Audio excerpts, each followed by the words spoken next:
শুভেচ্ছা,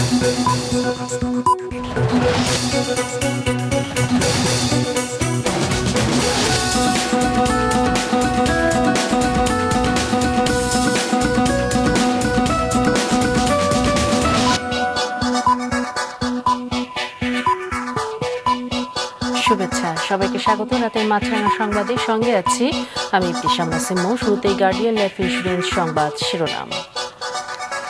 খোলার একদিন পরই তাপপ্রবাহের কারণে বন্ধ ঘোষণা করা হলো 5 জেলার মাধ্যমিক স্কুল, কলেজ, মাদ্রাসা। তবে সকালে ক্লাস হওয়ায় খোলাই থাকবে প্রাথমিক বিদ্যালয়। এদিকে লম্বা ছুটি শেষে টানা তাপপ্রবাহের মধ্যেই আজ খোলা হয় সব স্কুল, কলেজ।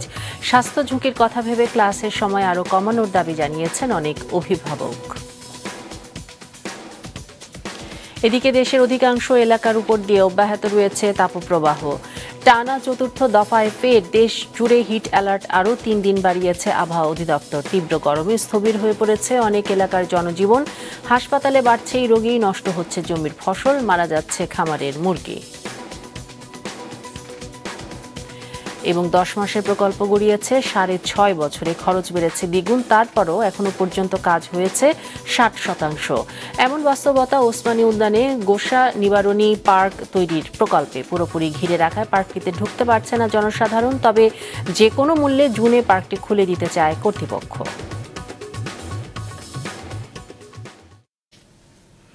এবার বিস্তারিত সংবাদ।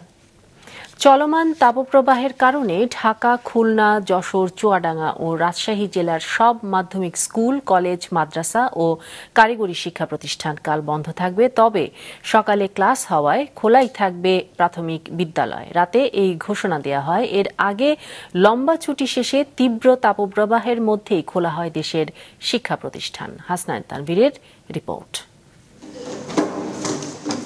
দেশ জুড়ে যে তাপপ্রবাহ চলছে তা বোঝার বা অনুভব করার অবস্থায় নেই রাজধানীর শেরেবাংলা নগর শিশু শিক্ষা সরকারি প্রাথমিক বিদ্যালয়ের এই শিক্ষার্থীদের। এতদিন আমাদের স্কুল বন্ধ ছিল, তো খেলতে পারি নাই, বাসায় কিছু করাও যায় না। তো এতদিন পর যেহেতু স্কুল আসছি, বন্ধুদের সাথে খেলতে খুব ভালো লাগতেছে। এতদিন আমরা তো ঘরে ছিলাম, একদমই বোরিং ছিল। সো ঈদের পরে তাই অনেক ভালো লাগতেছে। খুনসুটি আর দুষ্টুমিতে কেটেছে মাসখানেক ছুটির পর স্কুলের প্রথম দিন। প্রচন্ড গরমের মাঝেও ক্লাসে ফিরতে পেরে উচ্ছ্বসিত তারা। বান্ধবীরা আছে, গল্প করছি, পড়াশোনা করছি, মানে মজাই একটা আলাদা। ফ্যান এনেছি, পানি এনেছি আর রুমাল এনেছি।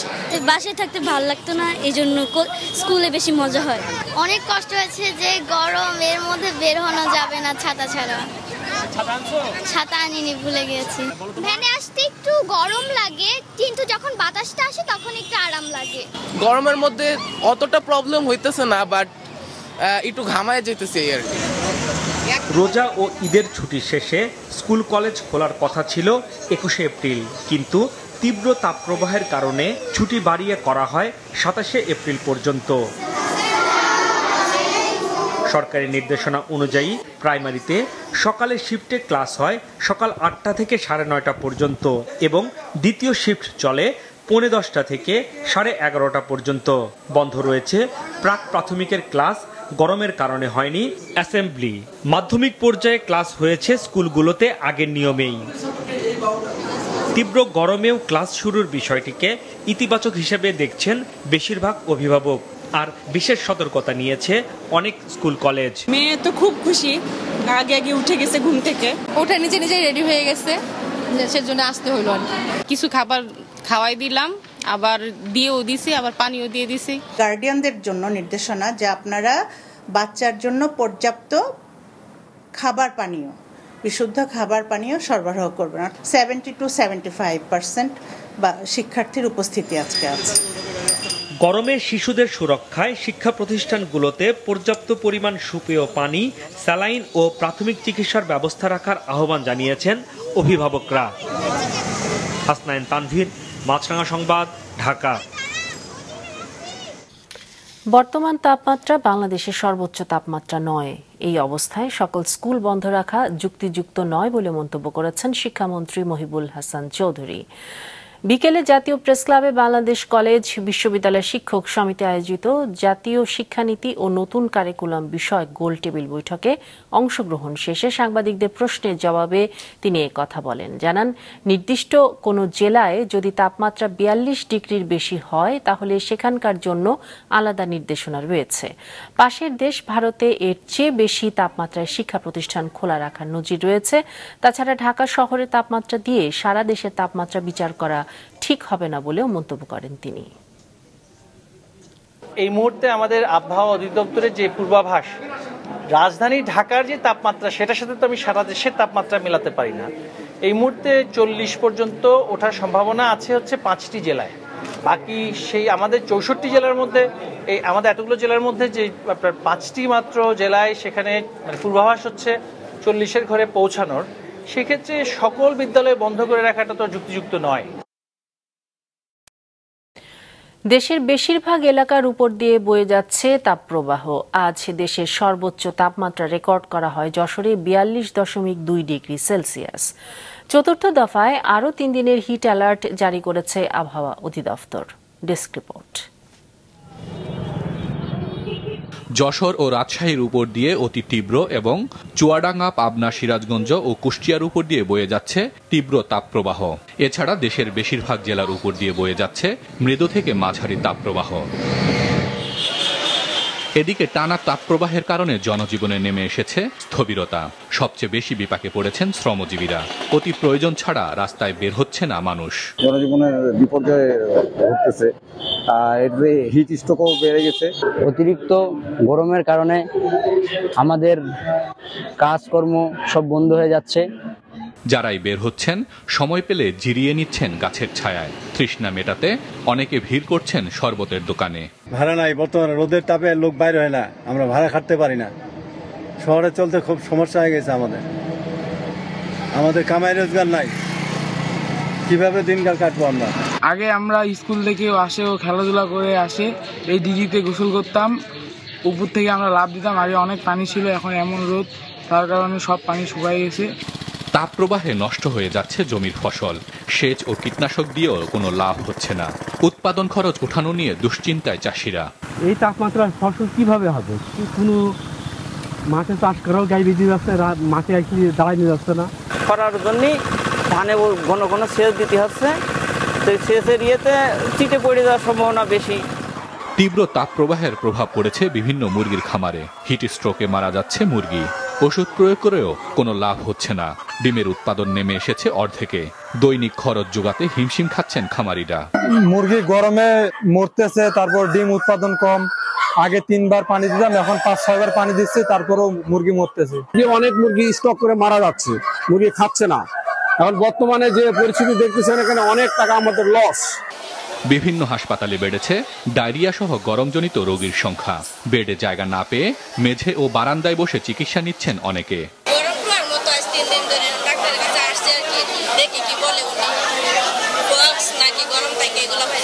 আমাদের বাচ্চা কালকে ভর্তি করা হয়েছে, এখনো ডাক্তার পাইনি। যে তাপমাত্রা গরম, এই গরমে খুবই প্রচন্ড কষ্ট হচ্ছে। সাধারণ মানুষকে প্রয়োজন ছাড়া রোদে বের না হওয়া এবং পর্যাপ্ত পানি পান ও তরল খাবার গ্রহণের পরামর্শ দিচ্ছেন চিকিৎসকরা। আমরা স্বাস্থ্যদের পক্ষ থেকে একটা নির্দেশনা এবং গাইডলাইন ইতিমধ্যে গতকাল আমরা পেয়েছি। ওই হিসাবে আমরা জরুরি বিভাগ, অন্তর্বিভাগ এবং বহির্বিভাগে ডাক্তারদের নির্দেশনা দেওয়া হয়েছে ওই গাইডলাইন মোতাবেক যেন অতিরিক্ত গরমের কারণে যেসব রোগী আসবেন সেই জন্য চিকিৎসা প্রদান যেন করা হয়। তাপপ্রবাহের প্রভাব সম্পর্কে সবাইকে সচেতন করতে চতুর্থ দফায় আরও 3 দিনের হিট অ্যালার্ট জারি করেছে আবহাওয়া অফিস। হাসান মেহেদি, মাছরাঙা নিউজ ডেস্ক। রিকশা চালকদের মাঝে ছাতা ও খাবার স্যালাইন বিতরণ কার্যক্রম শুরু করেছে ঢাকা উত্তর সিটি কর্পোরেশন। তীব্র তাপদাহ থেকে কিছুটা স্বস্তি দিতে উত্তর সিটিতে চলাচলকারী প্রায় 33,000 বৈধ রিকশা চালকের জন্য এই কর্মসূচি শুরু করা হয়েছে বলে জানান মেয়র। সকালে উত্তর সিটির প্রধান কার্যালয়ের সামনে এই কর্মসূচির উদ্বোধন করেন মেয়র আতিকুল ইসলাম। এ সময় তার সঙ্গে ছিলেন সৌদি আরব, পাকিস্তান, ফিলিস্তিন ও আলজেরিয়ার রাষ্ট্রদূতেরা। মেয়র বলেন, তীব্র গরমে রিকশা চালকদের কষ্ট সবচেয়ে বেশি। তাদের বিশুদ্ধ খাবার পানি ও স্যালাইনের প্রয়োজন, তাই এই কর্মসূচি নেওয়া হয়েছে। ওসমানী উদ্যান ভেঙে গোসা নিবারণী পার্ক তৈরির প্রকল্প যেন শেষ হবার নয়। 10 মাসের প্রকল্প গড়িয়েছে 6.5 বছরে, খরচ বেড়েছে দ্বিগুণ, শুধু থমকে আছে কাজ। নুরুন নাহার বিলির রিপোর্ট। ঢাকা মহানগরীতে আপনার ভীষণ মন খারাপ হলে একটুখানি আনন্দ দেবার জন্য এই ওসমানী উদ্যানকে ভেঙে চড়ে তৈরি করা হচ্ছে গোসা নিবারণী পার্ক।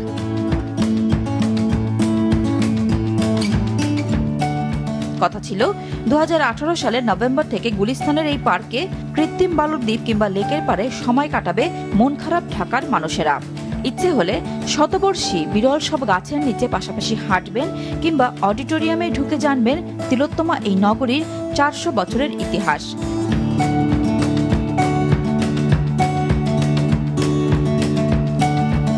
তবে 90 কোটি টাকার 10 মাসের সেই প্রকল্প শেষ হয়নি 6 বছরেও, বরং সরেজমিনে গিয়ে দেখা যায় গোসা নিবারণী পার্কের মহাপরিকল্পনায় যেন শেষ হচ্ছে না। পার্কিং এবং মিউজিয়ামের কাজ চলমান, তবে পুরোপুরি ঘিরে রাখা হয়েছে পার্কটিকে, তাই জনসাধারণের ঢোকার উপায় নেই। পার্কের প্রথম দফার কাজ করেছে দ্য বিল্ডার্স ইঞ্জিনিয়ার্স নামের ঠিকাদারি প্রতিষ্ঠান।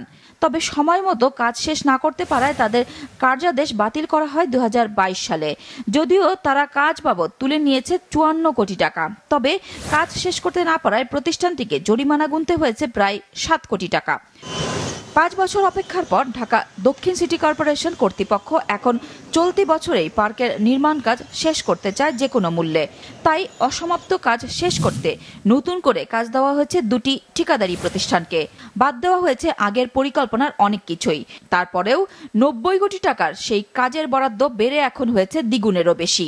যেটি বাস্তবসম্মত হওয়া উচিত, যেটা আমরা প্রয়োগ করতে পারবো কিংবা বাস্তবায়ন করতে পারবো, সেগুলোকে বিবেচনা করে কিছু জিনিস ছাঁটাই করা হয়েছে। কাটছাট করেই এটা বাস্তবসম্মত জিনিসগুলো সেখানে অন্তর্ভুক্ত করে নতুনভাবে সেই কাজগুলো শুরু করা হয়েছে। 184.77 কোটি টাকার মধ্যে আমরা সীমাবদ্ধ রাখছি। তার পরবর্তীতে আরও হয়তো সিটি কর্পোরেশন আরও জনগণের সাথে, জনগণের প্রত্যাশা এবং আরও যারা বিশেষজ্ঞ আছেন বিশেষভাবে এই বিষয়ে, তাদের সাথে আলাপ আলোচনা হয়তো এটার কলেবর বা কর্মপরিধি হয়তো ভবিষ্যতে আরও বৃদ্ধি করা হবে। এই পার্কের কাজের এতটা ধীরগতির কারণ কি? কবে জনসাধারণের জন্য খুলবে ঢাকার ফুসফুস হিসেবে পরিচিত এই পার্ক? প্রশ্ন ছিল দক্ষিণ সিটি কর্পোরেশনের কাছে। এটি আমাদের ঐতিহাসিক একটি উদ্যান, সুতরাং সেই ওসমানী উদ্যানটি আশা করি যে তার প্রত্যাশা যে দীর্ঘদিন বিশেষভাবে নগরবাসী এটিতে উপভোগ করার থেকে বঞ্চিত হচ্ছে, অন্তত সেটি আমরা তাদের জন্য খুলে দিতে পারবো বলে আমরা আশা করছি আগামী 1-2 মাসের মধ্যে। 24 একর জমির উপর পার্কটি মুক্তিযুদ্ধের 11টি সেক্টরের রূপরেখায় ভাগ করে মুক্তিযুদ্ধের সর্বাধিনায়ক জেনারেল মোহাম্মদ আতাউল গনি ওসমানী নামে তৈরি করা হয়েছিল। নুরুন নাহার বিলি, মাছরাঙা সংবাদ, ঢাকা। স্বাগত নিচ্ছি বিরতি, ফিরে এসে আরও থাকছে। দাবি পূরণের আশ্বাসে বৃহত্তর চট্টগ্রামে ডাকা 48 ঘন্টার পরিবহন ধর্মঘট স্থগিত, পরিবহন সংকটে দিনভর জনভোগান্তি।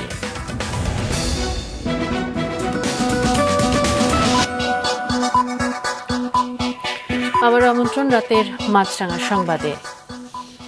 প্রধানমন্ত্রী শেখ হাসিনা বিএনপি ও কুচক্রীদের হত্যা ও ষড়যন্ত্রের রাজনীতি বন্ধ করতে পেরেছেন বলেই দেশের উন্নয়ন সম্ভব হয়েছে বলেছেন আওয়ামী লীগের সাধারণ সম্পাদক ওবায়দুল কাদের।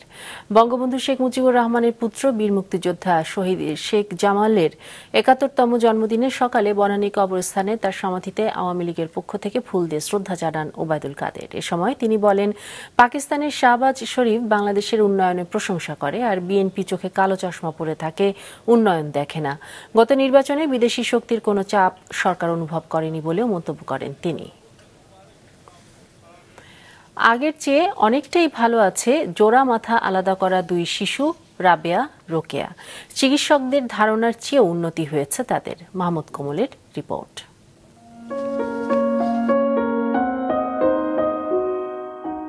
মস্তিষ্ক একটি, কিন্তু শরীর অন্য সব অঙ্গ মিলিয়ে আলাদা দুটো মানুষ। জোড়া মাথার এমন চরম বাস্তবতা নিয়ে 2016 সালে পাবনার রফিকুল তসলিমা দম্পতির ঘরে জন্ম নিয়েছিল যমজ শিশু রাবেয়া রোকেয়া।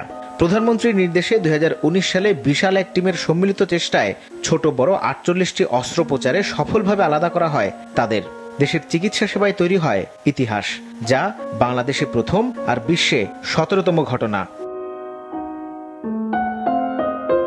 এরই মধ্যে পেরিয়েছে 5 বছর। স্বাভাবিক জীবনযাপন করছে রাবেয়া, পড়ছে 3য় শ্রেণীতে। তবে শারীরিক প্রতিবন্ধকতা রয়েছে রোকেয়ার। অস্ত্রোপচারের 5 বছর পর তাদের পরিস্থিতি কি তা জানাতেই সংবাদ সম্মেলন করে সম্মিলিত সামরিক হাসপাতাল কর্তৃপক্ষ। রাতের অন্ধকারে ওদের নিয়ে বাড়ির থেকে বের হতে হতো, এত সহজ ছিল না। বাসের একটা টিকিট কাটতাম, একদম যে বাসটা লাস্টে ছাড়তো সেই বাসটাই করে আমি ওকে ঢাকায় নিয়ে আসতাম। অনেক কষ্ট করছি, আল্লাহ হয়তো তার প্রতিফল আজকে আমার একটা মেয়ে পরিপূর্ণ সুস্থ আছে। আপনারা দোয়া করবেন, দেশবাসী দোয়া করবেন, ইনশাল্লাহ আমার ও মেয়েটাও সুস্থ হয়ে যাবে ইনশাল্লাহ। আমি রাবেয়া সম্পর্কে বলি, বাংলা গান গাইতে পারে। এখন যে কোনো প্রশ্ন করলে সেটার উত্তর হাসি মুখে দেয়। একদিকে আমরা যদি ডাক্তার হিসেবে বলতে চাই যে তার ফিজিক্যাল ডেভেলপমেন্ট, যেটা আমাদের হাঁটা চলা এগুলি সে অলমোস্ট ক্লিয়ার নিয়ার নর্মালি সে চলে আসছে। তার রাইট সাইডে একটু দুর্বলতা আছে, তাকে সাপোর্ট দিলে আমরা আশা করি in future say lead a normal life. Rukaiya আছে, তার একটু ফিজিক্যাল ডিসেবিলিটি আছে, তার একটু ফিজিওথেরাপি লাগবে। এ ধরনের বিরল শিশুর চিকিৎসা দেশে মাইল ফলক হয়ে থাকবে বলেন স্বাস্থ্যমন্ত্রী। রোকেয়া রাবেয়ার অপারেশন বাংলাদেশের চিকিৎসা জগতে একটা মাইল ফলক এবং এটা বাংলাদেশের চিকিৎসকদের একটা গৌরবের কাজ। আমার একটা টার্গেট, আমরা দেশবাসীর কাছে আস্থাটা ফিরিয়ে নিয়ে আসতে চাই। ছোটখাটো আরো কিছু অস্ত্রোপচার বাকি আছে দুজনেরই। চলছে বিভিন্ন থেরাপিও। সেনাবাহিনীর তত্ত্বাবধানে চলছে তাদের চিকিৎসা। ব্যয় বহন করছে সরকার। মাহমুদ কমল, মাছরাঙা সংবাদ, ঢাকা। দিনভর জনভোগান্তির পর প্রশাসনের আশ্বাসে অবশেষে 4 দফা দাবিতে বৃহত্তর চট্টগ্রামে ডাকা 48 ঘণ্টার পরিবহন ধর্মঘট স্থগিত করেছে গণপরিবহন মালিক শ্রমিক ঐক্য পরিষদ। বিকেলে চট্টগ্রাম জেলা প্রশাসন সম্মেলন কক্ষে পরিবহন নেতাদের সাথে জেলা প্রশাসকের বৈঠক শেষে ঘোষণা দেওয়া হয়। এতে প্রায় 11.5 ঘণ্টা পর চট্টগ্রাম সহ 5 জেলার গণপরিবহন চলাচলে অচল অবস্থার অবসান হল। বৈঠকে কাপ্তাই সড়কে যান চলাচলে নিরাপত্তা জোরদার করার পাশাপাশি পরিবহন নেতাদের যৌক্তিক দাবি বিবেচনা করা হবে বলেও আশ্বাস দেয় প্রশাসন। আমরা পুনরায় ধর্মঘটে যেতে বাধ্য হব। তাই আমরা আমাদের আজকের আহত চলমান ধর্মঘটকে আমরা মাননীয় জেলা প্রশাসকের আহ্বানে আমরা জনস্বার্থ বিবেচনা করে আমরা স্থগিত ঘোষণা করলাম। সংবাদে নিচ্ছি বিরতি, ফিরে এসে আরো থাকছে। জিম্বাবুয়ের বিপক্ষে প্রথম 3 টি-20-র জন্য বাংলাদেশ দল ঘোষণা। বাদ পড়েছেন সাকিব ও মুস্তাফিজ, ফিরলেন সাইফুদ্দিন।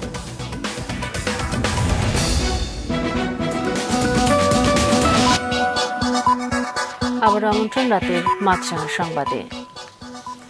বান্দরবানের রুমা উপজেলার দুর্গম বাকলাই পাড়ায় সেনাবাহিনীর অভিযানে সশস্ত্র গোষ্ঠী কুকিচিন ন্যাশনাল ফ্রন্ট KNF এর 2 সদস্য নিহত হয়েছে। ঘটনাস্থল থেকে 3টি আগ্নেয়াস্ত্র, অনেক গোলাবারুদ, ওয়াকিটকি ও অন্যান্য সরঞ্জাম জব্দ করা হয়। আন্তঃবাহিনী জনসংযোগ পরিদপ্তরের সহকারী পরিচালক রাশিদুল আলম খান স্বাক্ষরিত এক বার্তায় বিষয়টি নিশ্চিত করা হয়েছে। বার্তায় বলা হয়, আজ রুমা উপজেলার দুর্গম বাকলাই পাড়ায় এই ঘটনা ঘটে। পুলিশ জানিয়েছে মরদেহ দুটি এখন রুমা উপজেলা স্বাস্থ্য কমপ্লেক্সে রাখা হয়েছে। KNF সদস্যদের দমনে দুর্গম এলাকায় যৌথ বাহিনীর অভিযান চলমান রয়েছে। সুস্থ শ্রমিক, শোভন কর্মপরিবেশ গড়ে তুলবে স্মার্ট বাংলাদেশ। এর প্রতিবাদে পেশাগত স্বাস্থ্য ও সুরক্ষা বিষয়ক সচেতনতা সৃষ্টির লক্ষ্যে পাবনায় স্কয়ার টয়লেট্রিজ লিমিটেড ও স্কয়ার ফুড অ্যান্ড বেভারেজ লিমিটেডের উদ্যোগে পালিত হয়েছে আন্তর্জাতিক পেশাগত স্বাস্থ্য ও সেফটি দিবস। সকালে স্কয়ার টয়লেট্রিজ লিমিটেডের মাতৃছায়া ক্যান্টিনে আয়োজিত অনুষ্ঠানে বক্তব্য দেন স্কয়ার টয়লেট্রিজ লিমিটেডের পাবনা প্ল্যান্টের পরিচালক মোহাম্মদ আব্দুল খালেক, মহাব্যবস্থাপক Mohammad Abu Taher, Square Food and beverage লিমিটেডের head of factory Abu Musa Mohammad Moniruzzaman, Square Toiletries লিমিটেডের উপমহাব্যবস্থাপক আব্দুল হালিম খান ও মানব সম্পদ বিভাগের ব্যবস্থাপক হারুনুর রশিদ ও দেলোয়ার হোসেন। এবার খেলার খবর। নাজমুল শান্তকে অধিনায়ক করে জিম্বাবুয়ের বিরুদ্ধে প্রথম 3 টি-20-র জন্য 15 সদস্যের দল ঘোষণা করেছে বাংলাদেশ ক্রিকেট বোর্ড। প্রথমবারের মতো টি-20-তে ডাক পেয়েছেন তানজিদ হাসান তামিম। 18 মাস পর দলে ফিরছেন পেস অলরাউন্ডার মোহাম্মদ সাইফুদ্দিন। সম্প্রতি দলের বাইরে থাকলেও এই সিরিজে ফিরেছেন আফিফ হোসেন ধ্রুব। তবে প্রথম 3 ম্যাচে স্কোয়াডে রাখা হয়নি অভিজ্ঞ অলরাউন্ডার সাকিব আল হাসান ও আইপিএলে খেলা মুস্তাফিজুর রহমানকে। আগামী 3রা মে চট্টগ্রামে জিম্বাবুয়ের বিপক্ষে সিরিজের প্রথম ম্যাচ। রাতের সংবাদ শেষ করছি, তবে যাবার আগে গার্ডিয়ান লাইফ ইন্স্যুরেন্স সংবাদ শিরোনামগুলো আরও একবার। তাপপ্রবাহের কারণে কাল বন্ধ থাকবে 5 জেলার মাধ্যমিক স্কুল, কলেজ, মাদ্রাসা। খোলাই থাকবে প্রাথমিক বিদ্যালয়, সময় কমানোর দাবি। টানা 4র্থ দফায় দেশ জুড়ে হিট অ্যালার্ট বাড়ল আরও 3 দিন। তীব্র গরমে নষ্ট হচ্ছে জমির ফসল, মারা যাচ্ছে খামারের মুরগি। এবং ওসমানী উদ্যানে গোসা নিবারণী পার্ক তৈরির 10 মাসের প্রকল্প গড়িয়েছে 6.5 বছরে। খরচ বেড়েছে দ্বিগুণ, জুনে খুলতে চায় কর্তৃপক্ষ। এই ছিল এখনকার মতো। দর্শক, রাস্তায় ধুলো ও ধোঁয়া ফুসফুসের ক্ষতির কারণ হতে পারে, তাই জীবাণু ও ফুসফুসের সংক্রমণ থেকে সুরক্ষিত থাকতে ব্যবহার করুন ফেস মাস্ক। এতক্ষণ সঙ্গে থাকার জন্য ধন্যবাদ।